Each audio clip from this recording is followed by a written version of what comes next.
Structure হবে, ভালো করে মন দিয়ে করার চেষ্টা কর। যেগুলো বোঝা যাবে না সেগুলো আমাকে জিজ্ঞাসা করে নিস ডাইরেক্টলি, তোদের বেনিফিটের জন্য আমি বলছি।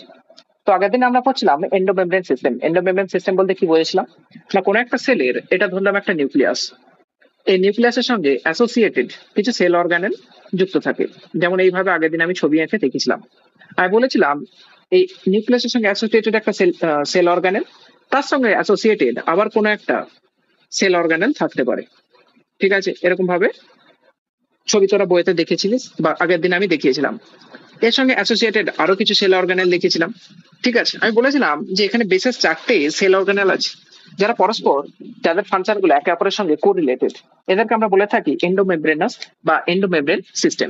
তো প্রথম যে সিস্টেম নাম ছিল তার নাম ছিল ইআর। ইআর মানে কি? Endoplasmic reticulum. সেকেন্ড যে সিস্টেম ছিল তার নাম ছিল গলগি বডি বা গলগি অ্যাপারেটাস বলা হয়ে থাকে। তৃতীয় নাম্বার যে ছিল সেটা ছিল লাইসোজোম। চতুর্থ নম্বর যে সেল অর্গানেল সেটা ছিল কি? ভ্যাকুওল। এই 4টে সেল অর্গানেল হচ্ছে মেন, যে 4টেকে নিয়ে গঠিত এন্ডোমেমব্রেন সিস্টেম। এন্ডোমেমব্রেন সিস্টেম নামের মানে কি আগের দিনে বলেছিলাম, যে যারা সব একসঙ্গে অ্যাসোসিয়েটেড কাজ করে, অর্থাৎ একের কাজ আরেকজনের সঙ্গে ইনফ্লুয়েন্স বা একজন আরেকজনের উপর ডিপেন্ডেন্ট, তাদের কাজগুলোকে আমরা একসঙ্গে বলে থাকি এন্ডোমেমব্রেনাস সিস্টেম। তো 4টে সেল অর্গানেল পড়ে, তার মধ্যে আগের দিন আমরা এন্ডোপ্লাজমিক রেটিকুলামটা পড়েছিলাম। এন্ডোপ্লাজমিক রেটিকুলাম নিয়ে কারো কিছু ডাউট থাকবে এখন জিজ্ঞাসা করে নেই।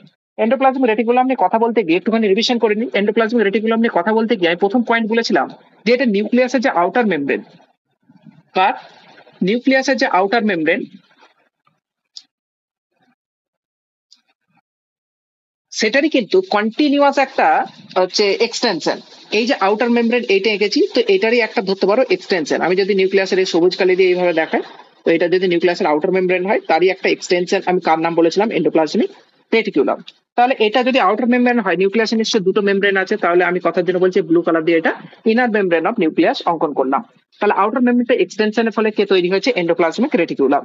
এই নিয়ে কথা বলতে গিয়ে আমি আরেকটা পয়েন্ট বলেছিলাম যে এন্ডোপ্লাজমিক রেটিকুলাম কি করে না, এই যে টিবিউলার বা রেটিকুলার একটা স্ট্রাকচার তৈরি করে। কেমন স্ট্রাকচার? Reticular structure. কেমন স্ট্রাকচার? Reticular structure. কোথায় অবস্থান করে? নিউক্লিয়াসের সঙ্গে অ্যাটাচড। গলগি বডি যখন আজকে পড়বো, ঠিক একই রকমই একটা শব্দ আমরা শুনতে পাবো। সেই শব্দটার সঙ্গে নর্মালি এন্ডোপ্লাজমিক রেটিকুলামের কি পার্থক্য, যখন গলগি বডি পড়াবো একটু পরে, তখন আমি বলছি। তো আমি বলেছিলাম রেটিকুলার স্ট্রাকচার। রেটিকুলার মানে কেমন না, টিউবের মতো structure, tubular structure. Tubular structure. এটা বলতে গিয়ে আমি তোদেরকে এরকম করে ছবি এঁকে দেখেছিলাম যে এন্ডোপ্লাজমিক রেটিকুলাম একটা বেসিক ছবি হলে এরকম হয়, যেটার এগুলো কি টিউবের মতো দেখতে বা জালের মতো দেখতে একটা স্ট্রাকচার গঠন করে, একে বলা হয়ে থাকে এন্ডোপ্লাজমিক রেটিকুলাম। এই ছবিটা যখন এঁকেছিলাম তখন তোদেরকে দেখিয়েছিলাম যে এন্ডোপ্লাজমিক রেটিকুলামের এই যে অংশটা, যেটা আমি এখন ডট ডট দিয়ে আঁকছি, এটা হলো এন্ডোপ্লাজমিক রেটিকুলামের ভিতরের অংশ। এই ভিতরের পার্টটাকে আমরা বলে থাকি লুমিনাল পার্ট। কি বলে থাকি? Luminal part. এবং এই লুমিনাল পার্ট ছাড়া বাকি যতটা সেলের মধ্যে অংশ আছে, যেমন ধরলাম যে এটা গোটাটা নিউক্লিয়াস, এবং নিউক্লিয়াসের বাইরে যা আছে, যদি একটা সেল অঙ্কন করি, এটা একটা ধরলাম পুরো টোটাল সেল, তাহলে নিউক্লিয়াসের বাইরে টোটাল, এটা নিউক্লিয়াস, এটা এন দিলাম, আর বাইরে যা অংশ আছে এটা হলো সাইটোপ্লাজম দ্বারা পূর্ণ। এই সাইটোপ্লাজমের মধ্যে বিভিন্ন সেল অর্গানেল ভেসে থাকে। ঠিক আছে, তো এই এন্ডোপ্লাজমিক রেটিকুলামের ভিতর অংশটাকে আমরা বলেছিলাম লুমিনাল পার্ট। তার বাইরে যত অংশ, যেমন যে পার্টে সাইটোপ্লাজম আছে, এটাকে আমরা বলেছিলাম এক্সট্রা লুমিনাল পার্ট। কি বলেছিলাম? তাহলে এই বাইরের অংশটাকে আমরা কি বলবো? Extra luminal. এইভাবে আমরা এন্ডোপ্লাজমিক রেটিকুলামটাকে দুই ভাগে ভাগ করেছিলাম। ঠিক আছে,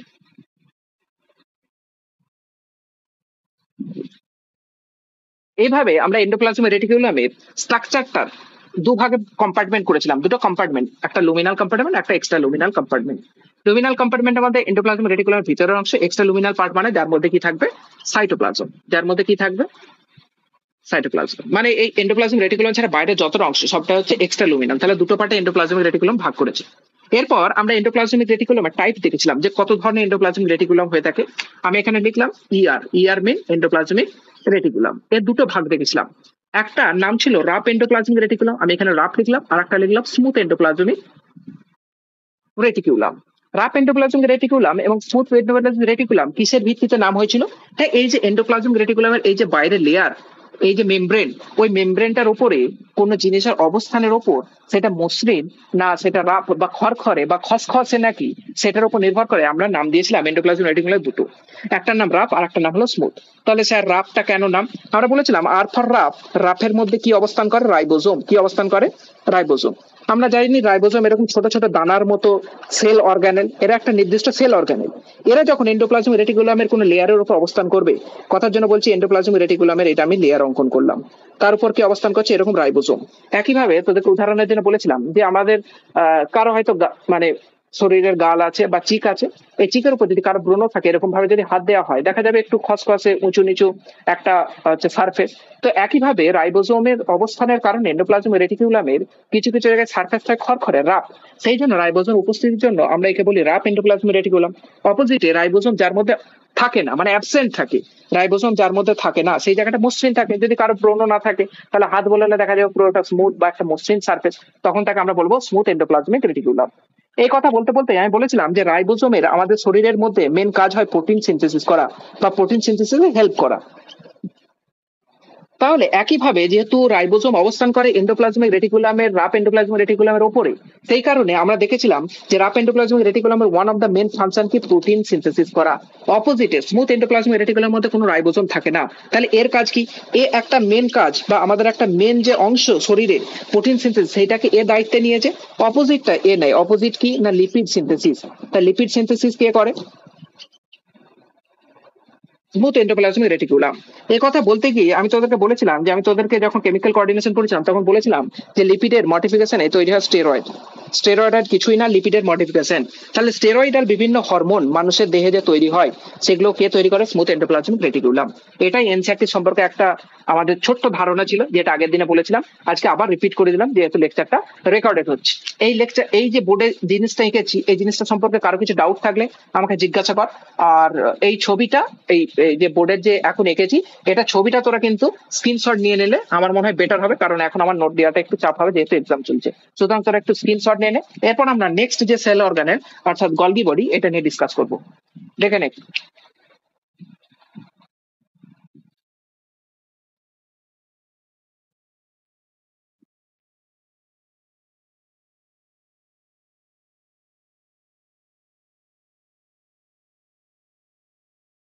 স্মুথ এন্ডোপ্লাজমিক রেটিকুলামের কাজ হচ্ছে লিপিড সিনথেসিস করা, যেমন ভাবে রাফ এন্ডোপ্লাজমিকের কাজ হচ্ছে প্রোটিন সিনথেসিস করা। ঠিক আছে, লিপিড সিনথেসিস করে মানে লিপিড থেকে আমরা জানি যে স্টেরয়েডাল হরমোন গুলো তৈরি হয় লিপিডের মডিফিকেশনে, সেই জন্য স্টেরয়েডাল হরমোন গুলো কোথা থেকে তৈরি হয়? স্মুথ এন্ডোপ্লাজমিক রেটিকুলাম থেকে।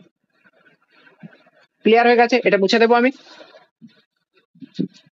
সবার ডাউট ক্লিয়ার হয়ে গেছে? মুছে দেবো আমি।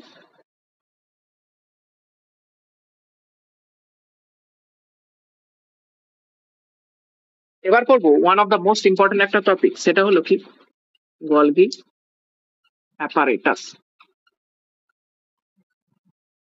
আচ্ছা, অ্যাপারেটাস শব্দটার মানে কি বলতে হবে? অ্যাপারেটাস,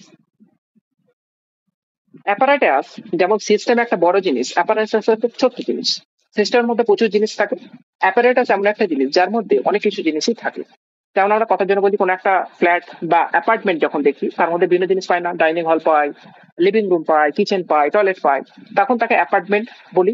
সেরকমই গলগি অ্যাপারেটাস মানে গলগি রিলেটেড বিশেষ কিছু জিনিসপত্র যখন একসঙ্গে অবস্থান করে তখন তাকে আমরা বলে থাকি Golgi apparatus.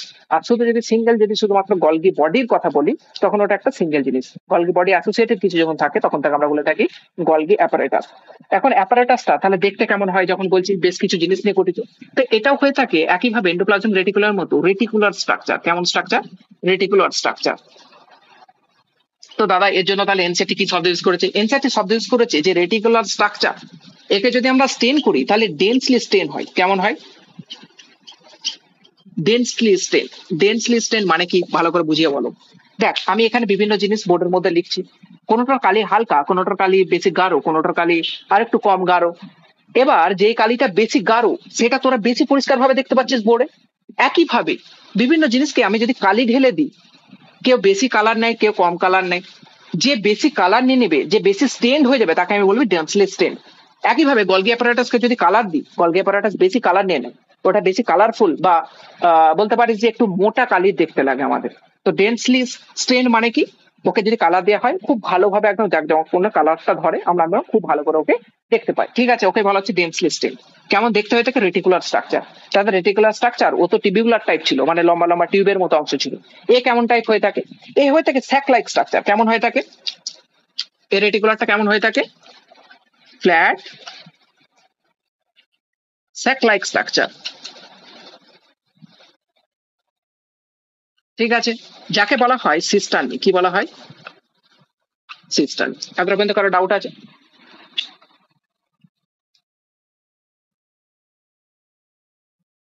Sorry, flat disc shaped,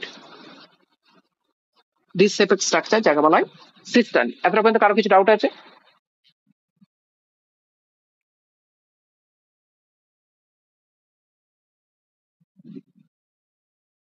কারো ডাউট আছে? হ্যাঁ, এটাই তো জিনিস।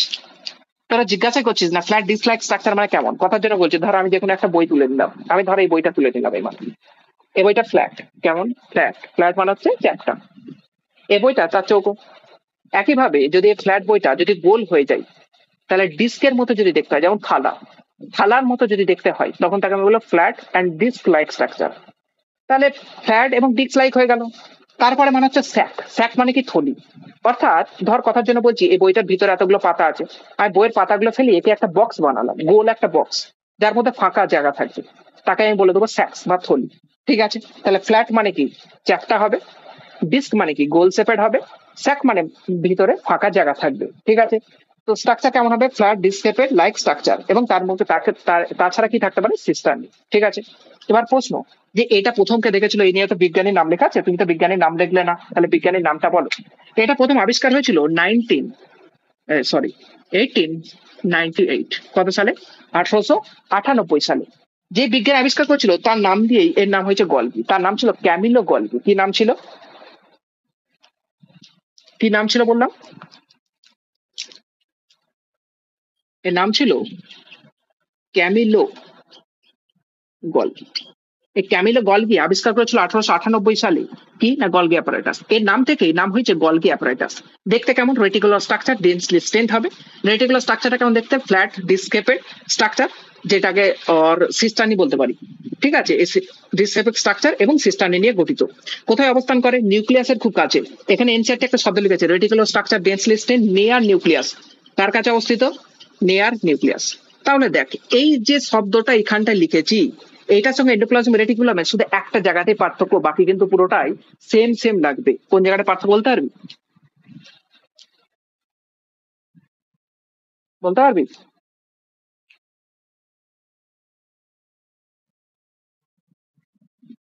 বল, পার্থক্যটা কোথায়? ডেন্সলি স্টেন, এটা কিন্তু এন্ডোপ্লাজম রেটিকুলামে ছিল না। 2 নাম্বার, নিয়ার নিউক্লিয়াস শুধু লেখা আছে, ওখানে কি লিখেছিল? আউটার মেমব্রেন অফ নিউক্লিয়াসের এক্সটেনশন, ওটা কিন্তু লেখা নেই। সুতরাং এই শব্দগুলো যখন আসবে তখন গলগি অ্যান্সার হবে। যখন রেটিকুলার স্ট্রাকচার আর আউটার মেমব্রেন অফ নিউক্লিয়াস থেকে যখন এক্সটেনশন লেখা থাকবে, তখন কি অ্যান্সার হবে? Endoplasmic reticulum. এই শব্দটা যেন মাথার মধ্যে থাকে। এইভাবে কিন্তু অ্যান্সার ভুল হয়। সহজ সহজ জিনিস কিন্তু টুকটুক করে ছোটখাটো জিনিসের জন্য কিন্তু ভুল যাবে। সুতরাং খুব কথাটা মাথায় ভালো করে রেখো যে এর পয়েন্টের জন্য কি লেখা আছে। এরপর এই পয়েন্টটা নিয়ে বলি সিস্টার্নি। সিস্টার্নি মানে কি? ধর এই ধরনের গোল স্ট্রাকচার, যেটা ডিসশেপেড স্ট্রাকচার, ওটাকে যদি আমি কাট করে দিই, তাহলে এরকম দেখতে পাবো একটা স্ট্রাকচার। এটা ধরলাম সিস্টার্নি। এই সিস্টার্নির সম্পর্কে কি বলছে? না, এই সিস্টার্নিটাকে যদি একটা ডিস্কের মতো এরকম যদি গোল আঁকা হয়, তাহলে এর একটা ডায়ামিটার পাওয়া যাবে। পাওয়া যাবে না? পাওয়া যাবে না। ডায়ামিটার মানে হলে ব্যাস পাওয়া যাবে। তো আমাদের এনসিআরটি বলছে যে এর ডায়ামিটার হয়ে থাকে 0.1 মাইক্রোমিটার থেকে 1 মাইক্রোমিটার। ঠিক আছে, কত বললাম? এর ডায়ামিটার কত হয়ে থাকে? 0.5 থেকে 1 micrometre diameter of cisternae generally হয়ে থাকে। ঠিক আছে, এবার এই ছবিটা যখন এঁকেছি তখন এই গোলটা আমি মুছে দিলাম। এখন জাস্ট ব্যাসার্ধ তো দেবে, বুঝিয়ে দিলাম ডায়ামিটার কত হয়ে থাকে। ঠিক আছে, তাহলে এটা কি? সিস্টার্নির ডায়ামিটার। এবার দেখ, এই যে ছবিটা এঁকেছি এটা লেন্সের মতো দেখতে না অনেকটা? লেন্স, তোরা লেন্স পড়েছিস তো ক্লাস 10-এ? বা ব্যানানার মতো দেখতে না অনেকটা? পড়েছিস? ঠিক আছে, এবার দেখ, এই যে এই আমি কথার জন্য বলছি, যখন কোন একটা লেন্সেতে লাইট এইভাবে ফেলা হয়, মানে লাইট কোন দিক থেকে যাচ্ছে তার ভিত্তিতে লেন্স 2 ধরনের হয়। যেই দিক থেকে লাইট যাবে গিয়ে যদি যে সার্ফেসে পড়বে, ওই সার্ফেসটা যদি এরকম টাইপ উঁচু টাইপ হয়ে থাকে, মানে সহজ সহজ ভাষায় আমি বায়োলজি যতটা লাগবে ততটা বলছি, ফিজিক্সের ক্লাস নয়। তো এই যখন সারফেসটা যখন এরকম টাইপ থাকবে, উত্তল টাইপ, এখানে গিয়ে যদি লাইট পড়ে তখন তাকে আমি বলবো কনভেক্স সারফেস। কি বলবো তাহলে? এই সারফেসটাকে আমি কি বলবো? কনভেক্স। আর অপোজিটে যেটা একটু গর্ত টাইপ, মানে কেভ টাইপ, যেটা গুহা টাইপ, এদিকটা দেখ গর্ত টাইপ, তখন তাকে বলবো কনকেভ সারফেস। কি বলবো? Concave surface. তো এই সিস্টার্নি বা গলগি অ্যাপারেটাসে দুটো আমরা সারফেস দেখতে পাই, একটা কনভেক্স আর একটা হলো কনকেভ। ঠিক আছে, এতটুকু বোঝা গেছে। এরপরে ফাংশনটা নিয়ে বোঝাবো, এটা একটু দেখে নে তোরা, বা কেউ খাতায় যদি লিখিস এখন লিখে নে, 2 মিনিট টাইম দিলাম।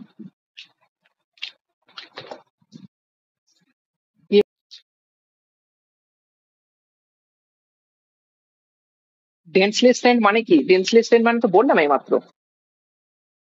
ডেন্সলি স্টেন মানে হচ্ছে গাঢ় ভাবে যদি কোনো জিনিস কালার পায়। আমি বললাম যে বোর্ডের মধ্যে বিভিন্ন কালার দিয়ে লিখেছি, প্রত্যেকটা কালার দেখ তোর কাছে সমান লাগছে না, কোনো কালারটা একটু বেশি ফুটে উঠছে, কোনোটা কম। যেটা বেশি ফুটে উঠছে তাকে বলবো ডেন্সলি স্টেন। বোঝা গেছে? জাস্ট তোকে বোঝার জন্য বললাম, একদম সঠিক ভাষা এটাই অর্থ বলছি না আমি। যে কালারটা তোর কাছে বেশি ফুটে উঠছে তুই মনে রাখ ওটা ডেন্সলি, মানে ডেন্সলি মানে গাঢ় ভাবে আছে কালারটা। আর যেটা হালকা দেখতে পাচ্ছিস ওটা হালকা। নর্মালি আমরা এই শব্দগুলো তো ইউজ করি না। দেখ, পুরো সাইন্টিফিক শব্দ দিয়ে আমি তোকে বোঝাতে পারবো না, আর পারবো না, ওই জন্য নর্মাল ভাষা দিয়ে আমি বোঝাচ্ছি যে এখানে যে কালিটা তুই মনে হচ্ছে সব থেকে বেশি দেখতে পাচ্ছিস ওটা হচ্ছে ডেন্সলি স্টেন। একইভাবে যদি একটা নিউক্লিয়াসের আশেপাশে গলগি স্ট্রাকচার ছাড়া অন্য সেল অর্গানগুলোকে কালার করা হয়, সব থেকে যেটাকে তুই ভালোভাবে দেখতে পাবি, ডেন্সলি কালার দেখতে পাবি, ভালোভাবে কালারফুল, সেটা হচ্ছে গলগি অ্যাপারেটাস। বোঝা গেছে? কোনো ডাউট আছে এতটা? ঠিক আছে, এবার দেখ, তাহলে প্রশ্ন যে স্যার এই জিনিসগুলো তো সিস্টার্নি হলো, এছাড়া কি আর গলগি বডিতে কিছু অবস্থান করে না, বা গলগি বডির একটা ছবি এঁকে দেখালে তো ভালো হয়। দেখ, এটা হচ্ছে সিস্টার্নি, এরকম ভাবে সিস্টার্নি অবস্থান করে, এরকম সব পরপর এরকম স্যাক লাইক স্ট্রাকচার পরপর অবস্থান করে। তাহলে স্যার এদের কি কানেক্টিভিটি নেই? কানেক্টিভিটি আছে, এরকম টিউব লাইক স্ট্রাকচার কি করে এদেরকে একে অপরের সঙ্গে কানেক্ট করে। ঠিক আছে, তো স্যার এদের সঙ্গে কানেক্ট করে সবকিছু ঠিক আছে, এবার এন্ডো মেমব্রেনের সঙ্গে এর সম্পর্ক কি আমাকে বোঝা। দেখ, তোদেরকে আমি বলেছিলাম যে এরকম ভাবে অবস্থান করে কি এন্ডোপ্লাজমিক রেটিকুলাম, এটা ধর নিউক্লিয়াস। এবার তোদেরকে আমি বললাম কিছুক্ষণ আগে যে নিউক্লিয়াসের এটা ভিতরের মেমব্রেন, এটা বাইরের মেমব্রেন থেকে এন্ডোপ্লাজমিক রেটিকুলামের থেকে তৈরি হয়। আমি কথার জন্য বলছি, ধর এখানে অবস্থান করছে রাইবোসোম, রাইবোসোম এইভাবে এঁকে দিলে এটা রাফ এন্ডোপ্লাজমিক রেটিকুলাম হয়ে গেল, আর এই দিকটা হচ্ছে স্মুথ। রাফ এন্ডোপ্লাজমিক রেটিকুলাম থেকে কি তৈরি হয়? প্রোটিন। কি তৈরি হয়? প্রোটিন। প্রোটিন তৈরি হয়, প্রোটিনটাকে এরকম করে গোল করে আঁকলাম, ঠিক আছে। আর এখান থেকে তৈরি হয় লিপিড। কি তৈরি হয়? লিপিড। লিপিডটাকে এরকম গোল আঁকলাম। আচ্ছা, লিপিডের কালারটা একটু চেঞ্জ করবি, ঠিক আছে।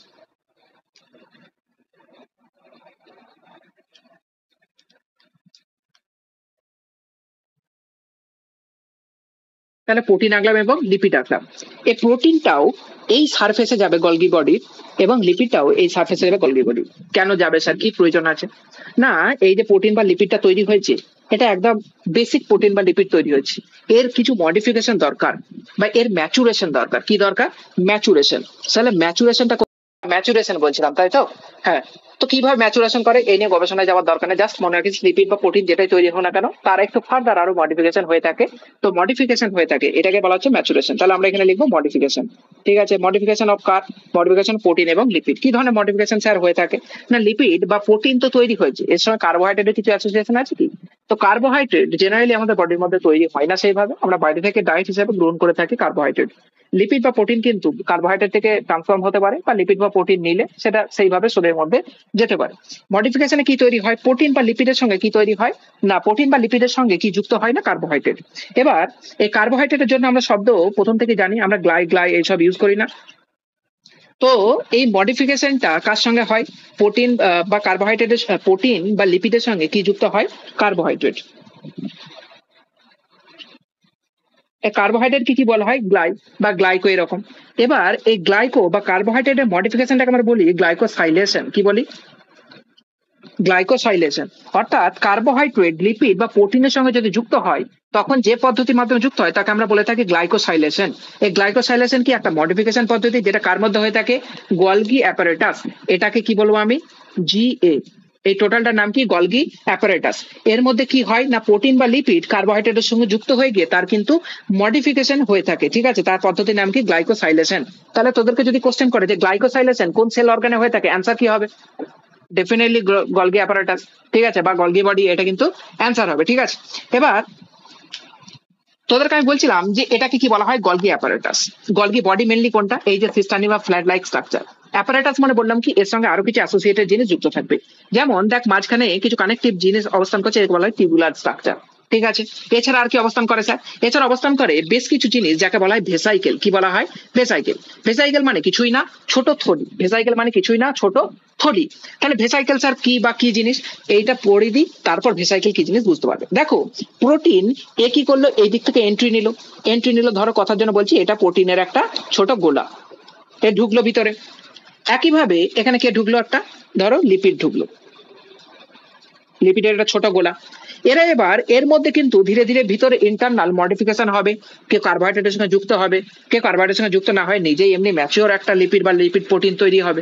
ঠিক আছে, এভাবে ম্যাচিওর হতে হতে কি করবে, টিবিউলার স্ট্রাকচার দিয়ে এরকম পার হতে হতে বাইরের দিকে আসবে। কোথায় আসবে? বাইরের লাস্ট স্ট্রাকচারে। এবং এখান দিয়ে কি হবে, বেরিয়ে যাবে কি হিসাবে, এই ছোট থলি রূপে। কি রূপে বেরোবে? ছোট থলি রূপে। তাহলে কি স্যার এরা ছোট থলি রূপে বেরোচ্ছে, ঢোকে কিভাবে? ঢোকেও একইভাবে ছোট্ট ভেসাইকেল রূপে এখানে ঢোকে, ঢোকার পর মডিফিকেশন হতে হতে থলি রূপে বেরিয়ে যায়। তাহলে একে কি বলবো আমি? ভেসিকেল বা ভেসাইকেল। ঠিক আছে, ভেসাইকেল কিছুই না ছোট থলি লাইক স্ট্রাকচার। এতটা পর্যন্ত বুঝতে কারো সমস্যা আছে? কোনো সমস্যা কারো? গোটা স্ট্রাকচারটা একটু দেখে নে, আমি বুঝতে পেরেছি অনেকটা জিনিসটা হ্যাপাজার্লি মনে হচ্ছে। এরপর এই যে স্ট্রাকচারটা গেছি এখানটা আমি মুছে দিই, এখানে 5টা স্টেপ আছে, ওই 5টা স্টেপ আমি লিখবো। যে দিক থেকে ঢুকছে, ঢুকে ভিতরে মডিফিকেশনের পর বেরোচ্ছে, এই নিয়ে টোটাল 5টা স্টেপ আছে যেটা আমি এখানে লিখবো। তোরা একবার ছবিটা ভালো করে দেখে নে, বা একটা স্ক্রিনশট তুলে নে। কিন্তু স্ক্রিনশট যে তুলবি সে আমাকে গ্রুপে কাইন্ডলি পাঠিয়ে দিবি, ঠিক আছে? কারণ আমার ছবি তোলা হচ্ছে না, সুতরাং কেউ একজন দায়িত্ব করে, আমি যখন বলবো ছবি তোল তখন একজন ছবি তুলে গ্রুপে পাঠিয়ে দিস, ওটা আমি টেলিগ্রামে শেয়ার করে দেবো। ঠিক আছে, যারা অনলাইনে ইউটিউবে দেখবে তারা টেলিগ্রামের ওই চ্যানেল দুটোর লিঙ্ক আমি ডেসক্রিপশনে দিয়ে দিচ্ছি, সেখান থেকে জয়েন হও, সেখান থেকে কিন্তু রেগুলার এই পিডিএফ গুলো পাওয়া যাবে। তো এটা একটা ছবিকেও তুলে নে, আর বাকি একবার দেখে নে তোরা ওভারঅল কি বুঝতে পারছিস না পারছিস। যতক্ষণ বোর্ডে থাকবে ততক্ষণ ডাউটটা জিজ্ঞাসা করলে আমার বলতে সুবিধা হবে। আমি মুছে দিলাম, তারপর স্যার এটা ডাউট, ওটা ডাউট, এটা ডাউট, আরে বাবা আমার আবার কি ছবিটা আঁকবো, একে ডাউট এক্সপ্লেন করবো, সেই জন্য 2 মিনিট বা 1 মিনিট টাইম দিচ্ছি। তোরা একবার দেখে নে, দেখে নিয়ে বল যে কোন জায়গাটায় ডাউট আছে।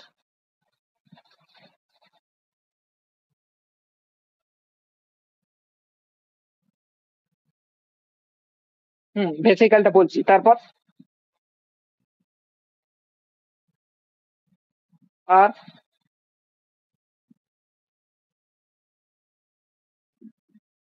ওটাকে বলা হয় গ্লাইকোসাইলেশন। কি বলা হয়? গ্লাইকোসাইলেশন। গ্লাইকো শব্দটা আমরা কার্বোহাইড্রেটের জন্য জেনারেলি ইউজ করে থাকি, সাইলেশন মানে ওর মডিফিকেশন হয়ে থাকে। সুতরাং আমরা কার্বোহাইড্রেটের জন্য অন্য কোনো জিনিস যেমন প্রোটিন বা লিপিডে যুক্ত হওয়াটাকে আমরা বলি গ্লাইকোসাইলেশন। কি বলি?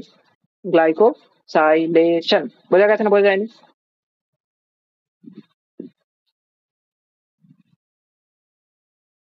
বোঝা গেছে না বোঝা যায়নি? প্রথম ডাউট ছিল ভেসাইকেল। প্রথম ডাউট কি ছিল? ভেসাইকেল। ভেসাইকেল মানে হচ্ছে ছোট্ট থলি। এখান থেকে যখন প্রোটিন বা লিপিড তৈরি হবে ওরা ছোট থলির মতো অংশে তৈরি হবে, যেটা এখানে যাবে, সেটা ম্যাচুরেশন হয়ে আবার থলির মতো অংশ হিসাবে বেরোবে। সুতরাং এইখান থেকে যে ভেসাইকেল গুলো বেরোবে ওটা এন্ডোপ্লাজমিক রেটিকুলামের ছোট ছোট থলি ভেসাইকেল। এখান থেকে যেটা বেরোবে সেটা গলগি বডির ভেসাইকেল। আমি বললাম গলগি বডি হচ্ছে একটা অ্যাপারেটাস, বিভিন্ন স্ট্রাকচার নিয়ে গঠিত। এই মাঝখানে যে অবস্থানগুলো এগুলো হচ্ছে সিস্টানি বা flat like disc like structure, তাকে কানেক্ট করছে টিবিউল, এবং এখান থেকে যেটা বেরোচ্ছে সেটা হচ্ছে ভেসাইকেল। সুতরাং ভেসাইকেল, টিবিউল এবং সিস্টানি নিয়ে টোটাল গলগি অ্যাপারেটাস কিন্তু গঠিত। বোঝা গেছে? এরপর আমি বলবো যে এখানকার যে স্টেপটা পড়লাম গ্লাইকোসাইলেশনে, ওটা কিভাবে হয়ে থাকে বা এর আলাদা আলাদা আর কি কি নাম আছে। এই যে ছবিটা এঁকেছি, এই ছবিটার একটা ছোট্ট ইউনিট, এটা কার বুঝতে অসুবিধা আছে? এই ছবিটার এটা একটা ছোট্ট ইউনিট, বুঝতে অসুবিধা নেই। দেখ, এই যে কনভেক্স ফেজ, এই কনভেক্স ফেজটা এই এন্ডোপ্লাজমিক রেটিকুলামের কাছে আসে না, আর যেটা কনকেভ ফেজ সেটা দেখ দূরে আছে। যেমন এই ফেজটা, এটা দূরে, এটা কাছে, এটা দূরে। ঠিক আছে, সম্মিলিত ভাবে ধরে নে যে একটা ইউনিট আমি পেয়েছি। এবার আমাকে বল কোন দিক দিয়ে প্রোটিন বা লিপিড ঢুকছে, কোন দিক দিয়ে ঢুকছে এন্ট্রি কোন দিক দিয়ে হচ্ছে, আমাকে সেটা বল। ঢুকছে কোন দিক দিয়ে? অফকোর্স কনভেক্স দিয়ে ঢুকছে। সুতরাং এই কনভেক্স কে আমরা বলে থাকি ফর্মিং সাইট বা ফর্মিং ডাইরেকশন। ঠিক আছে, এখান থেকে ঢুকছে। তারপরে বল আমাকে, এই কনকেভটা এখান দিয়ে যখন বেরোচ্ছে তখন ওটা নিশ্চয়ই ম্যাচুরেশন হচ্ছে। কি হচ্ছে বল? তাহলে এটা ফর্মিং হলে এটা কি হবে? ম্যাচুরেশন। এবার এখানে দুটো নাম এনসিআরটি আলো ইউজ করেছে। এই কনভেক্স কে বলছে ওরা সিস। কি ইউজ করছে? Term cis. একে বলছে সিসের মতো দেখতে। আর কনকেভ কে এখন বলছে ট্রান্স। এই দুটোর মানে স্যার এক্সপ্লেন করুন। মানে এক্সপ্লেন করার ক্ষমতা আমার নেই, কেন সিস বা ট্রান্স এর নাম দিয়েছে আমার জানা নেই। ঠিক আছে, যেখানে জ্ঞান লিমিটেড সেখানে বলে দেওয়াটাই ভালো। আমার জানা নেই কেন সিস বা কেন ট্রান্স বলা হয়েছে, আমার জানা নেই। তো কনকেভ কনভেক্স কে সিস বলা হয়, কনকেভ কে ট্রান্স বলা হয়। আমি যেমন ভাবে মুখস্থ করে নিয়েছি, তোরা মুখস্থ করে নে, যদি বোঝার ইচ্ছা থাকে অন্য কোথাও থেকে সার্চ করে দেখতে পারিস। ঠিক আছে, তাহলে কনভেক্স এর অপর নাম কি? Cis phase. কনভেক্স এর আরেকটা নাম কি? Forming phase. কনকেভের অপর নাম কি? Trans phase. কনকেভের অপর নাম কি? Maturation phase. এতটা বুঝতে কারো অসুবিধা আছে?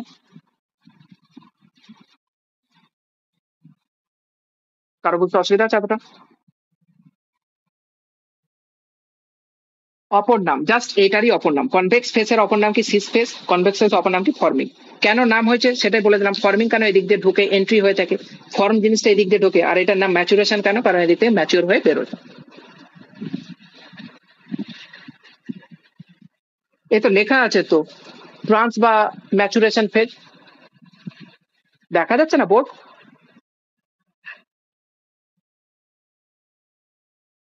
ম্যাচুরেশন ফেজ, ওটা ম্যাচুরেশন লেখা আছে। ঠিক আছে, এটা তাহলে মুছে দিই, তাহলে আমি ওই স্টেপটা লিখতে পারবো। হ্যাঁ? আচ্ছা,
এখানে 5টা স্টেজ লিখেছি। 5টা স্টেজ বুঝতে কারো অসুবিধা হচ্ছে কিনা একবার দেখে নে, কারণ অলরেডি আমি পড়িয়েছি। কারো দেখতে অসুবিধা, বুঝতে অসুবিধা হচ্ছে কিনা একবার নিজেরা বোঝার চেষ্টা কর। আমি বোঝাচ্ছি, অফকোর্স বোঝাচ্ছি আমি। তোরা একবার নিজেরা দেখেন বুঝতে কারো অসুবিধা হচ্ছে কিনা।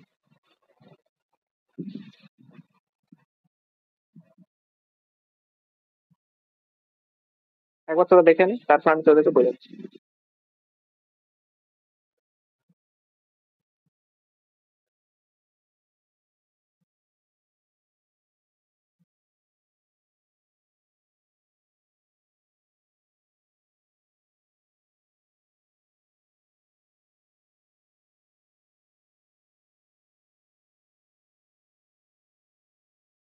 অসুবিধা হচ্ছে কারো বুঝতে?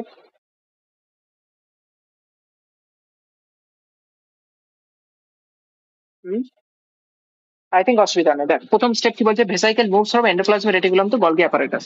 ভেসাইকেল এখান থেকে কোথায় যায়? Golgi apparatus. তবে কি বলছে, vesicle fuse with the cis face. তো ভেসাইকেলটা আসলো, এসে কোথায় যুক্ত হবে? এখানে এই যে সিস ফেজ আছে, এই সিস ফেজের এখানে এসে যুক্ত হলো। ঠিক আছে, তাই কি বলছে, গ্লাইকোসাইডেশন আর প্যাকিং। হ্যাঁ, এই শব্দটা একটা ইম্পর্টেন্ট শব্দ যেটা আমি বলতে ভুলে গেছিলাম। সেটা হচ্ছে তোদেরকে যদি বলে প্রোটিন বা লিপিডের প্যাকেজিং কোথায় হয়, অ্যান্সার হবে কি গলগি অ্যাপারেটাস। যদি জিজ্ঞাসা করে গ্লাইকোসাইডেশন অফ প্রোটিন আর লিপিড কোথায় হয়ে থাকে, তাও অ্যান্সার হবে কোথায়, গলগি অ্যাপারেটাস। এই শব্দটা খুব ইম্পর্টেন্ট একটা শব্দ, যেটা মাঝে মাঝে নিচে কিন্তু কোশ্চেনে ইউজ করা হয়েছে, যে প্যাকেজিং কোথায় হয়, প্যাকেজিং অফ প্রোটিন আর লিপিড, অ্যান্সার হবে গলগি অ্যাপারেটাস। তারপর কি হচ্ছে Golgi cisternae moves toward trans.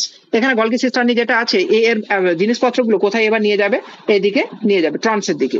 তবে ম্যাচুরিং ভেসাইকেল পিঞ্চেস অফ, পিঞ্চেস মানে কি, পিঞ্চেস মানে ধর কথার জন্য বলছি, তোর কোনো একটা গালের মধ্যে কোনো একটা এক্সট্রা কিছু গ্রোথ হয়েছে, ধর ব্রণর মধ্যে কিছু এক্সট্রা গ্রোথ হয়েছে, এবার ওটা কোনোভাবে যদি কেটে পড়ে যায় গাল থেকে, মানে ছিঁড়ে পড়ে গেল, সেটাকে বলা হচ্ছে পিঞ্চেস অফ। পিঞ্চেস অফ মানে ছিঁড়ে চলে আসা বা ছিঁড়ে পড়ে যাওয়া। তার maturing ভেসাইকেল pinches of from the ট্রান্সফেস, এখান থেকে ভেসাইকেল গুলো কি হয়ে যাবে, ছিঁড়ে পড়ে যাবার মতো, মানে বেরিয়ে আসবে আর কি, নর্মাল জিনিস। এবং move towards target cell organelle, এবং তার যেদিকে নির্দিষ্ট উদ্দেশ্য আছে সেই দিকে কিন্তু সে বেরিয়ে যাবে। এটা হচ্ছে নর্মাল। এর মধ্যে গ্লাইকোসাইডেশন কিভাবে হয়ে থাকে তার স্টেপ গুলো আমি বর্ণনা করেছি। কারো বুঝতে অসুবিধা আছে? একবার দেখেন, গোটা বোর্ডের একটা ছবি তুলে নে, এরপর function of Golgi apparatus NCERT যেটা লেখা আছে ওটা আমি তোদেরকে বলবো।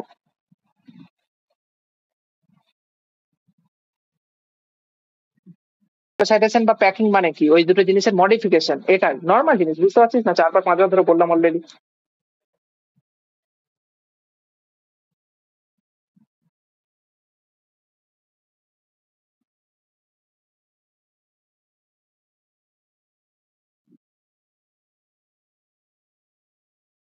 হয়েছে?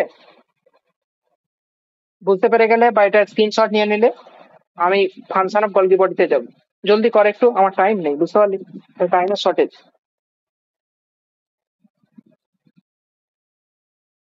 Golgi cisternae moves toward trans, এই যে ট্রান্স ফেজ আছে এইটা, বা কনভেক্স কনভেক্স কনকেভ ফেজ, এইদিকে আস, বোঝা গেছে গলগি সিস্টার্নির মেটেরিয়ালটা।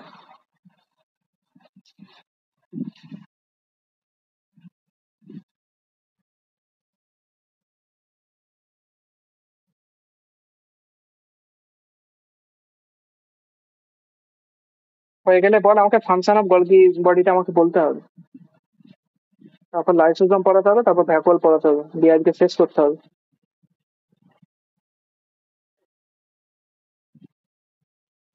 5 নম্বর পয়েন্টে লেখা আছে maturing vesicle pinches of from ট্রান্সফেজ, এখান থেকে পিঞ্চেস অফ বেরিয়ে আসে ভেসাইকেল গুলো।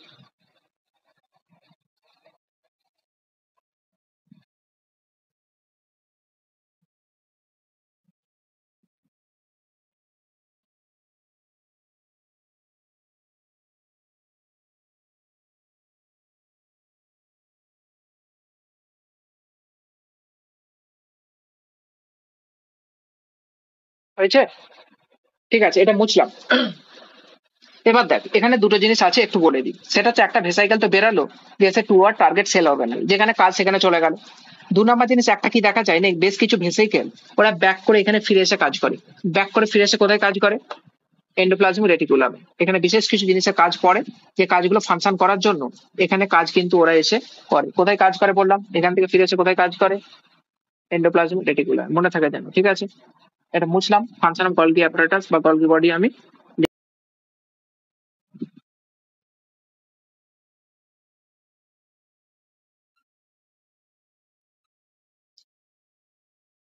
Packs material to be delivered,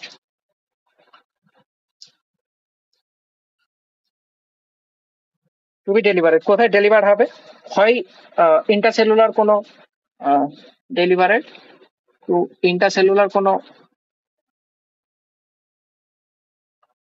sell অর্গানাইলে হতে পারে, ঠিক আছে? অথবা এখান থেকে কিছু জিনিস আউটসাইড সেল, অর্থাৎ সেলের বাইরে, আউটসাইড সেলে কি হয়ে যায়, সিক্রেট হয়ে যায়, মানে বাইরে সিক্রেটেড হয়ে বেরিয়ে যায়, ঠিক আছে? 2 নম্বর জিনিস যেটা, সেটা হচ্ছে এখানেই কি তৈরি হয়, গ্লাইকোলিপিড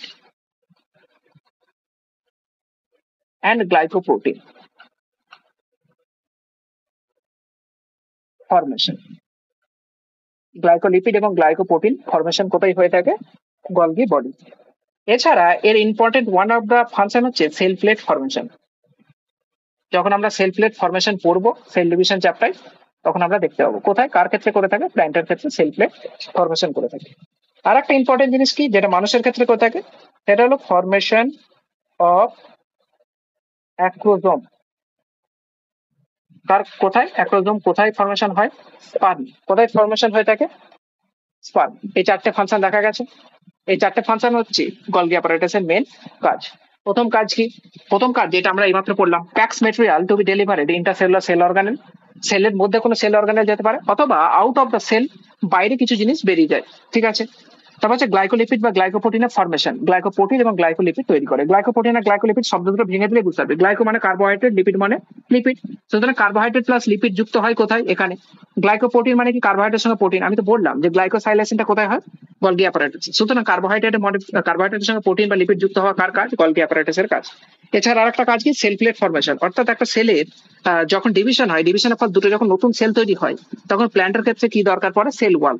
তো সেল ওয়ালে যখন দরকার পড়ে, সেল ওয়ালে যখন ফরমেশন হয়, তখন ওর মাঝখানে একটা প্লেট ফরমেশন হয়, যার ফলে দুটো আলাদাভাবে ডিভাইড হয়ে যায়। যেটা যখন সেল ডিভিশন চ্যাপ্টার করবো তখন এটা ক্লিয়ার হয়ে যাবে। এখন জাস্ট তোরা মুখস্থ করে রাখ সেল প্লেট ফরমেশনে কার ভূমিকা? Golgi apparatus. তারপর হচ্ছে ফরমেশন অফ অ্যাক্রোজোম। স্পার্মের একটা বিশেষ অংশ থাকে যাকে বলা হয় অ্যাক্রোজোম। তার মধ্যে বিশেষ কিছু ধরনের এনজাইম হচ্ছে অবস্থান করে, যেটা ফার্টিলাইজেশনের সময় হেল্প করে। তো অ্যাক্রোজোমটা কোথায় কার জন্য হয়ে থাকে? গলগি অ্যাপারেটাসের জন্য। এটা কোথায় বুঝবো? এটা বুঝবি ক্লাস 12 বা হিউম্যান রিপ্রোডাকশন চ্যাপ্টার যখন পড়ানো হবে। এটা স্ক্রিনশট নিয়ে নে, বা যারা খাতায় লিখছিস লিখে নে।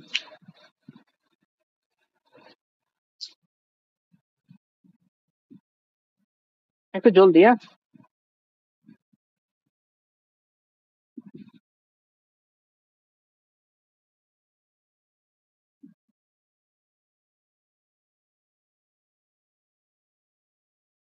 এইটা এটা লেখা আছে formation of acrosome. Formation formation of acrosome. Acrosome হচ্ছে বিশেষ একটা অংশ যেটা স্পার্মের মধ্যে থাকে। স্পার্মের স্ট্রাকচার যখন ক্লাস 12 পড়ানো হবে তখন দেখতে পাবি ওখানে। একটু জলদি, হ্যাঁ। বাকি দুটো ছোট ছোট স্ট্রাকচার একদম। গ্লাইকোপ্রোটিন মানে হচ্ছে, গ্লাইকো মানে হচ্ছে কার্বোহাইড্রেট, লিপিড মানে লিপিড।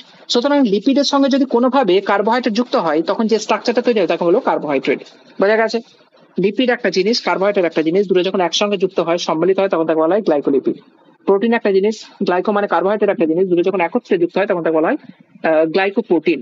এবার এই যে গ্লাইকো অর্থাৎ কার্বোহাইড্রেট লিপিড বা প্রোটিনের সঙ্গে যুক্ত হয় কোথায়? না গলগি অ্যাপারেটাসে। সে পদ্ধতির নামই তো আমরা বলেছিলাম গ্লাইকোসাইডেশন বা প্যাকেজিং। বোঝা গেছে? হয়ে গেছে। এটা হয়ে গেলে আমি মুছে দিয়ে লাইসোজোম স্টার্ট করবো। লাইসোজোম খুব ইম্পর্টেন্ট একটা জিনিস। হয়ে গেল। হয়ে গেছে আই থিঙ্ক।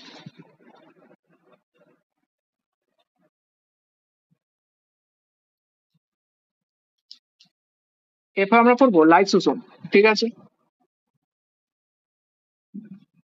প্রথমে এই লাইসোজোম সম্পর্কে যে ইম্পর্টেন্ট এমসিকিউ গুলো আছে সেগুলো আমরা মুখস্থ করে নিই। সেটা কি?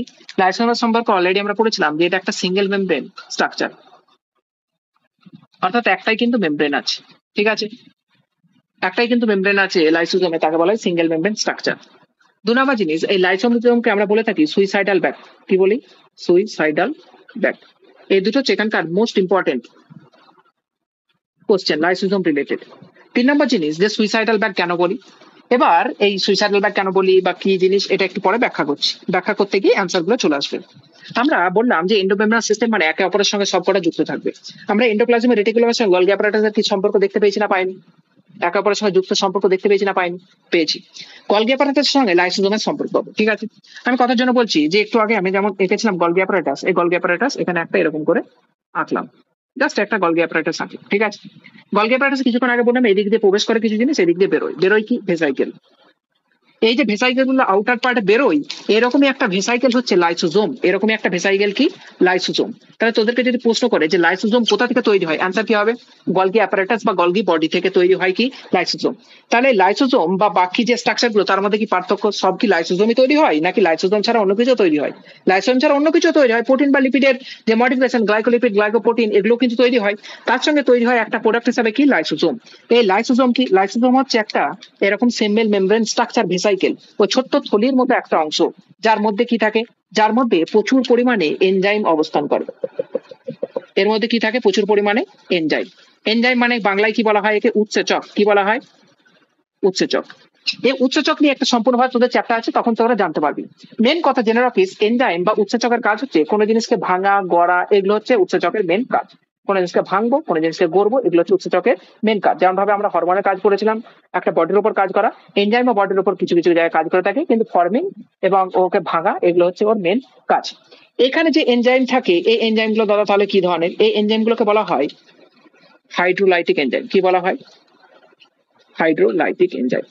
আমি তোদেরকে শব্দের মানে ভেঙে ভেঙে পড়া শিখিয়েছি, এবার আমাকে তোরা বল দেখিনি এই লাইটিক মানে কি? লাইটিক মানে কি? লাইটিক মানে ভাঙে এমন কোন জিনিস। হাইড্রোলাইটিক মানে জল দ্বারা তৈরি বা জলের সংস্পর্শে থাকা জিনিস বা এরকম কিছু একটা জিনিস যাকে ভাঙে তাকে বলা হয় হাইড্রোলাইটিক এনজাইম। ঠিক আছে, তাহলে এনজাইম কি ধরনের এনজাইম থাকে লাইসোজোমের মধ্যে? Hydrolytic enzyme. এই হাইড্রোলাইটিক এনজাইম গুলো কি করে? যে কোনো জিনিসকে কিন্তু ভেঙে দেয় সহজে। ঠিক আছে, যে কোনো জিনিসকে কি করে? সহজে ভেঙে দেয়। এবার এ কোন জিনিসগুলোকে ভাঙে বা কোন জিনিসকে কি জন্য এন্ডোলাইটিক থাকে? তো এর দুটো কাজ। এক নম্বর জিনিস হচ্ছে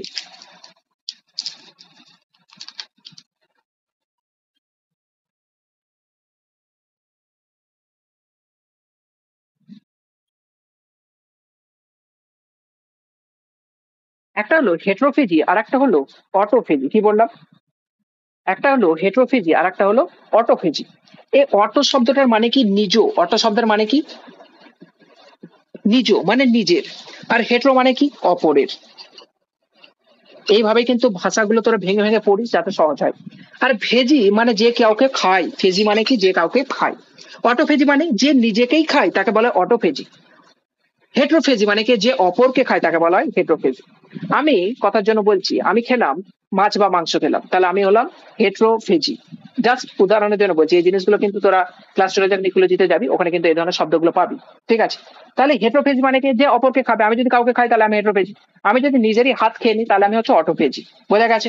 এই লাইসোজাইম এনজাইম, লাইসোজাইমের মধ্যে যে যে এনজাইম থাকে হাইড্রোলাইটিক এনজাইম, এ দুভাবে কাজ করে, হেটেরোফেজি এবং অটোফেজি। ধর কোন একটা সেলের মধ্যে কিছু সেল নষ্ট হয়ে গেছে, ড্যামেজ হয়ে গেছে, ওই সেলটাকে খেয়ে নিতে হবে, ওই সেলটাকে সেলের মধ্যে থেকে সরিয়ে নিতে হবে। ঠিক আছে, খেয়ে নিলে সরিয়ে যাবে। তো এই হাইড্রোলাইটিক এনজাইম কি করে না, ওই নষ্ট হওয়া সেলগুলোকে খেয়ে নেয়, তাকে বলা হয় হেটেরোফেজি।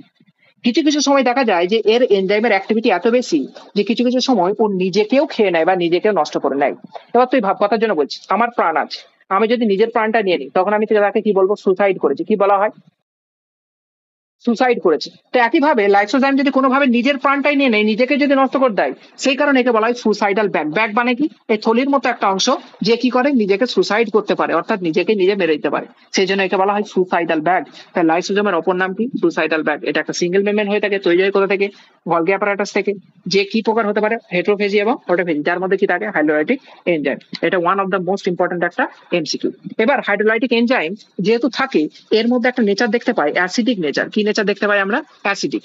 অ্যাসিডিকের পিএইচ কত থাকে? 5। এবার অ্যাসিডিক কি জিনিস, পিএইচ কি জিনিস, এইসব জিনিস আমার বোঝানোর ক্ষমতাও নেই এই মুহূর্তে, আর টাইমও নেই। অ্যাসিডিক বা বেসিক কি জিনিস জাস্ট মনে রাখ, অ্যাসিড মানে হচ্ছে আম্ল, যে কোনো জিনিসকে সহজেই হাইড্রোজেনের উপস্থিতিতে ভাঙতে পারে। আর বেসিক মানে হচ্ছে তার অপোজিট জিনিস, যে ওএইচ এর উপস্থিতি বেশি থাকে। তো অ্যাসিডিক হলে পিএইচ 7 থেকে কম হয়ে থাকে, আর বেসিক হলে পিএইচ 7 থেকে বেশি হয়ে থাকে। অ্যাসিডিক বলে এর পিএইচ 7 থেকে কম, কত হয়ে থাকে? 5। এটা খুব ইম্পর্টেন্ট একটা কোশ্চেন, যেটা তোদেরকে জিজ্ঞাসা করবে, আর এই বোর্ডের মধ্যে এটা পুরো সামারাইজ অফ এনসিআর। সুতরাং এটা ছবিটা একবার দেখে নে বা স্ক্রিনশট তুলে নে।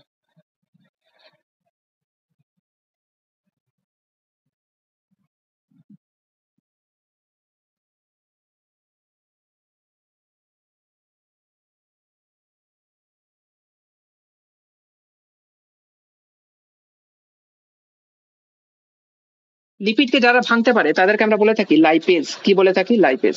প্রোটিনকে যারা ভাঙতে পারে তাদেরকে আমরা বলি প্রোটিএজ। কি বলে থাকি? প্রোটিএজ। নিউক্লিয়াসকে বা নিউক্লিয়াসের মধ্যে যে নিউক্লিক অ্যাসিড থাকে, এই নিউক্লিক অ্যাসিডকে যারা ভাঙতে পারে তাদেরকে আমরা বলে থাকি নিউক্লিয়েজ। তো এই বিশেষ ধরনের এনজাইম দ্বারা এর মধ্যে কিন্তু পূর্ণ থাকে, এই বিশেষ এনজাইম গুলোকে বলা হয় হাইড্রোলাইটিক এনজাইম। এরা কি করে? লাইপেজ লিপিডকে ভেঙে দেবে, প্রোটিএজ প্রোটিনকে ভেঙে দেবে, নিউক্লিয়াস নিউক্লিয়াসকে ভেঙে দেবে। এবার যদি জিজ্ঞাসা করিস এটা নিয়ে আরো এক্সট্রা ডেটা কিছু বলো, তাহলে এক্সট্রা ডেটা বলতে দেখ। কোন একটা সেলের মধ্যে, ধর এটা একটা পুরো একটা সেল, এই সেলের মধ্যে লাইসোজোম আছে। এই সেলটার বিভিন্ন ধরনের সেল অর্গানেল, ধর কথার জন্য বলছি এরকম সেল অর্গানেল, এগুলো সব খারাপ হয়ে গেছে। এবার সেলের মধ্যে তো এই তো আবর্জনা থাকলে তো চলবে না, তো সেলটাকে তো যে জিনিসগুলো সেলের মধ্যে আবর্জনা তাকে তো নষ্ট করতে হবে। তখন এ কি করবে? এখানে নিয়ে এগিয়ে এই এনজাইম গুলোকে রিলিজ করবে। এনজাইম গুলোকে রিলিজ করলে এরা কি করে দেবে? এদিকে পুরো নষ্ট করে দেবে এবং এরা সেলের মধ্যে ডাইজেস্ট হয়ে যাবে। ঠিক আছে, তাহলে এদের একটা সেল দেখতে পেলাম ইন্ট্রাসেলুলার ডাইজেশন। কি দেখতে পেলাম? Intracellular digestion. অর্থাৎ সেলের মধ্যে বিভিন্ন জিনিস যদি খারাপ থাকে তো এটা ডাইজেস্ট করে দিবে। এছাড়া এরা কিছু কিছু সময় সেলের বাইরেও কিন্তু খরিত হয়ে এক্সট্রা সেলুলার ডাইজেশনও করে থাকে, অর্থাৎ সেলের বাইরেও কিন্তু ডাইজেশন, সেলের মধ্যে ডাইজেশন, ইন্টারসেলুলার, সেলের বাইরে ডাইজেশন করে তাকে বলা হয় এক্সট্রা সেলুলার ডাইজেশন। তো এর ইন্টারসেলুলার এবং এক্সট্রা সেলুলার ডাইজেশন দুটোই করে থাকে। এছাড়া কি করে থাকে, এরা মাঝে মাঝে আমাদের সেলের মধ্যে বিভিন্ন ধরনের ধর জীবাণু কিছু ঢুকতে পারে বা যেগুলো সেলের প্রয়োজন নেই, ধর কিছু একটা জিনিস এখানে ঢুকলো যেটা আমাদের সেলের প্রয়োজন নেই, একেও কিন্তু এরা নষ্ট করে থাকে। ঠিক আছে, এই ধরনের বিভিন্ন কাজ করে। এবার নষ্ট কিভাবে করে না, হাইড্রোলাইটিক এনজাইম, হাইড্রোলাইটিক এনজাইমের তিনটে ভাগ জেনারেলি আমাদের এনসিইআরটি তে উল্লেখ করেছে, লাইপেজ, প্রোটিয়েজ, নিউক্লিয়াস। লাইপেজ মানে কি, এর মধ্যে যদি লিপিড কন্টেন্ট কিছু থাকে তাকে ছোট ছোট ছোট ছোট আকারে ভেঙে নষ্ট করে দিল। প্রোটিন কন্টেন্ট থাকবে তাকে প্রোটিয়েজ দিয়ে ভেঙে দেবে। এর মধ্যে নিউক্লিক অ্যাসিড আছে, নিউক্লিয়াস দিয়ে ভেঙে দিবে। এবার নিউক্লিক অ্যাসিড যদি কার মধ্যে ভেঙে দেওয়া হয় তাহলে সে আর বাঁচবে না, অর্থাৎ ডিএনএ কে ভেঙে দেওয়া হলো বা আরএনএ কে ভেঙে দেওয়া হলো, তাহলে কিন্তু সে আর বাঁচবে না। তো এইভাবে লাইসোজোম কাজ করে। বোঝা গেছে না যায়নি? কারো আর কিছু ডাউট থাকলে আমি জিজ্ঞাসা করেন, আশা করি ডাউট নেই কারো কিছু, তাই তো?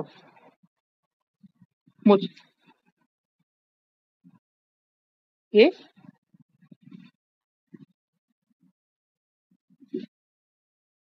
মানে কি, ইন্ট্রাসেলুলার মানে কি বল? এই ধরনের কোশ্চেন করিস না, এই ধরনের কোশ্চেন করলে মাস্টারের মাথা এমনি খারাপ হয়ে যাবে। ইন্ট্রা মানে ভিতরে, সেলুলার মানে সেলের, সেলের ভিতরে যদি ডাইজেশন করে তাকে বলে ইন্টারসেলুলার ডাইজেশন। সেলের ভিতরে, এক্সট্রা মানে বাইরে, সেলুলার মানে সেলের বাইরে, সেলের বাইরে ডাইজেশন করে তাকে বলে এক্সট্রা সেলুলার ডাইজেশন। কোশ্চেন কর ঠিক আছে, কিন্তু যেগুলো অলরেডি বলে দিচ্ছি ওগুলোর উপর কোশ্চেন করিস না, সহজ সহজ জিনিসের উপর, ওগুলো নষ্ট হয় না। ভালো কোশ্চেন কর, অবশ্যই ভালো লাগবে, কিন্তু যেটা অলরেডি বলে দিচ্ছি ওটা নিয়ে বারবার কোশ্চেন করলে নিজেরই একটু ইরিটেটিং লাগে, যে কি পড়ালাম, তাহলে 2 মিনিট আগে শব্দ বলছি ইন্টারসেলুলার, কঠিন হচ্ছে জিনিস না। কোশ্চেন অবশ্যই কর, আমি কোশ্চেন করতে মানা করবো না। এবার পড়বো ভ্যাকিউলস। ভ্যাকিউলস মানে আগে বাংলাতে কি বলেছেন, একে গহ্বর বলা হয়। এই ভ্যাকিউলস কিন্তু একটা সিঙ্গেল মেমব্রেন স্ট্রাকচার, ঠিক আছে, অর্থাৎ একটাই শুধুমাত্র মেমব্রেন থাকে। এর মেমব্রেনটা এনসিআরসি খুব কিন্তু হাইলাইট করেছি, এর মেমব্রেনটার নাম হচ্ছে টোনোপ্লাস্ট। কি বলা হয়? টোনোপ্লাস্ট। তাহলে তোদেরকে যদি কোশ্চেন করে যে সিঙ্গেল টোনোপ্লাস্ট ইজ নোন অ্যাজ, তাহলে কার সিঙ্গেল মেমব্রেন হিসেবে পরিচিত? ভ্যাকিউলস। তাহলে ভ্যাকিউল সেল মেমব্রেনকে কি বলা হয় থাকে, ভ্যাকিউল মেমব্রেনকে কি বলা হয় থাকে? টোনোপ্লাস্ট। ঠিক আছে, আমি তোদেরকে বলেছিলাম যে ভ্যাকুয়াল প্ল্যান্ট এবং অ্যানিমাল দুজনের ক্ষেত্রে কিন্তু প্রেজেন্ট থাকতে পারে। ঠিক আছে, প্ল্যান্টের ক্ষেত্রে বেশি থাকে, 90% সেলের মানে প্ল্যান্টের সেলের 90% কিন্তু অধিকার করে থাকে কে? ভ্যাকুয়াল। অ্যানিমেলের ক্ষেত্রে থাকতেও পারে, নাও থাকতে পারে, অথবা থাকলেও খুব ছোট থাকবে, স্মল সেপেড থাকবে। ঠিক আছে, এর ক্ষেত্রে কি থাকছে? লার্জ সেপেড। এবং 90% সেলের অংশ কিন্তু দখল করে রাখে কে? ভ্যাকুয়ালস। কথার জন্য বলছি, ধর এটা একটা আমি সেল আহ্বান করছি, সেল, এর মধ্যে 90% মানে এতটা প্রায় অংশ কিন্তু কে নিয়ে থাকছে? এটা ভ্যাকুয়াল। বোঝা গেছে? ব্যাকহোলের বিভিন্ন ধরনের কাজ থাকে, যেটা একটু পরে বলছি। এবার অ্যানিমেলের যেহেতু অংশটা কম, সেই জন্য অ্যানিমেলের দুটো উদাহরণ আছে, যে দুটো উদাহরণকে আমি এক্ষুনি তোদেরকে লিখে দিচ্ছি। ঠিক আছে, একটা হচ্ছে অ্যামিবা। অ্যামিবা হচ্ছে একটা অ্যানিমেল, আর একটা হচ্ছে প্রোটিস্টা। এই অ্যামিবা এবং প্রোটিস্টা দুজনের মধ্যে আমরা কি দেখতে পাই না? ভ্যাকুয়ালস দেখতে পাই। এই অ্যামিবার মধ্যে যে ভ্যাকুয়ালটা থাকে তার একটা কাজ আছে নির্দিষ্ট, আর প্রোটিস্টার মধ্যে যে ভ্যাকুয়ালটা আছে তার একটা আছে নির্দিষ্ট কাজ। ঠিক আছে, এই অ্যামিবাকে আমরা দেখেছি, অ্যামিবার স্ট্রাকচার কেমন হয়ে থাকে দেখেছিস? অ্যামিবা এরকম টাইপ স্ট্রাকচার হয়ে থাকে না, কোনো ঠিক ঠিকানা নেই। এই অ্যামিবার মধ্যে একটা ভ্যাকুয়াল থাকে, কতার জন্য বলছি এটা একটা ভ্যাকুয়াল অঙ্কন করেছি। এই ভ্যাকুয়ালটা কি করতে সাহায্য করে? অ্যামিবার কন্ট্রাকশনে সাহায্য করে। যেমন দেখ, মাসেল আমরা এদিক থেকে যে এদিকে করছি, এটা কিসের জন্য? মাসেল কন্ট্রাক্ট হচ্ছে, মাসেল ছোট হচ্ছে বলে এদিক থেকে হাতটা এদিকে আসে। ঠিক অপোজিট এরকম গেলে রিল্যাক্সেশন। তো এই ভ্যাকুয়ালস কি দেখতে পায়?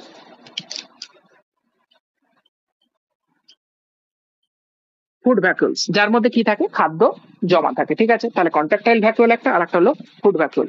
কন্ট্রাক্টাইল ভ্যাকুয়াল কার মধ্যে অবস্থান করে? অ্যামিবার মধ্যে। ফুড ভ্যাকুয়ালস কার মধ্যে অবস্থান করে? প্রোটিস্টার মধ্যে। ঠিক আছে, এই জিনিসটা হচ্ছে অ্যানিম্যাল রিলেটেড বললাম। এরপর প্ল্যান্ট রিলেটেড বলছি।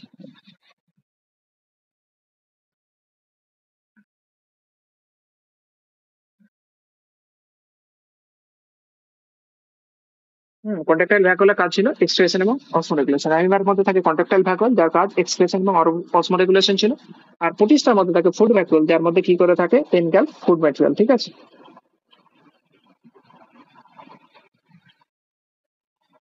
তার প্রোটিনটা কোনো একটা খাবারকে খেলো, এনগালফ করলো মানে গিলে নিল, তার ফলে তৈরি হয় ফুড ভ্যাকুয়ালস, যার মধ্যে কি থাকে? খাদ্য জমা থাকে। মেনলি ভ্যাকুয়ালস যদি তোদেরকে কাজ করে, যে মেনলি ভ্যাকুয়ালস এর কাজ কি, তো মেনলি ভ্যাকুয়ালস এর কাজ হচ্ছে স্টোরেজ।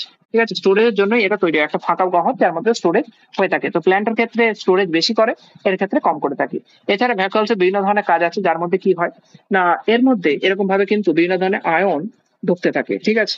তো প্ল্যান্টের ক্ষেত্রে ওয়ান অফ দ্য মেন কি কাজ করে থাকে, আয়ন ট্রান্সপোর্ট, ঠিক আছে। এছাড়া আয়ন ছাড়াও কি ট্রান্সপোর্ট করে থাকে, সলিউট ট্রান্সপোর্ট। সলিড মানে কোনো একটা ধর কঠিন জিনিস যেটা এখান থেকে ওখানে যাবে, এটাও কিন্তু কাজ হয়ে থাকে ভ্যাকুয়ালসের কাজ হয়ে থাকে, বা ভ্যাকুয়ালে মেমব্রেনের মাধ্যমে এটা হয়ে যাবে, ঠিক আছে। ভ্যাকুয়াল সম্পর্কে এটুকুই মেন ইম্পর্টেন্ট জিনিস যেটা এনসিইআরটি তে আছে। আর এনসিইআরটি পডকাস্ট আমি তোদেরকে দেবো করছি, এনসিইআরটি পডকাস্টের সময় হচ্ছে না, যখন সময় উঠবে আমি দিয়ে দেবো। এই জিনিসটা তোর একটা বোর্ডের মধ্যে লেখা আছে পুরোটা, এটা একটু সামারাইজ ফর্ম আছে, তোরা একটু দেখে নে। এখান থেকে কোনো ডাউট থাকলে বা আজকের পুরো চ্যাপ্টার থেকে কিছু ডাউট থাকলে কোশ্চেন গুলো আমাকে কর, আমি অ্যান্সার দিচ্ছি।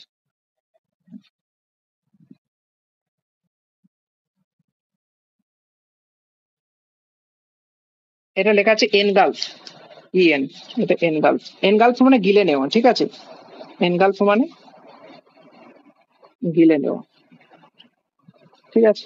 আর আয়ন ট্রান্সপোর্ট বা সলিড ট্রান্সপোর্ট এটা কার কাজ, এই টোনোপ্লাস্টের কাজ, অর্থাৎ সেল মেমব্রেনটার মধ্যে দিয়ে যেহেতু ঢুকছে, সেল মেমব্রেনের কাজ হচ্ছে এটা, ঠিক আছে, আয়ন ট্রান্সপোর্ট বা সলিড ট্রান্সপোর্ট। আর এটা এগেনস্ট দ্য কনসেন্ট্রেশন গ্রেডিয়েন্ট এরা কাজ করে থাকে, এগেনস্ট কনসেন্ট্রেশন গ্রেডিয়েন্ট। এখানে কনসেন্ট্রেশন গ্রেডিয়েন্ট মানে কি বল, অ্যাক্টিভ প্রসেসের মাধ্যমে কাজ করে থাকে, অ্যাক্টিভ ট্রান্সপোর্টের কাজ করে থাকে, ঠিক আছে। এটা দেখে না, কোনো ডাউট আছে?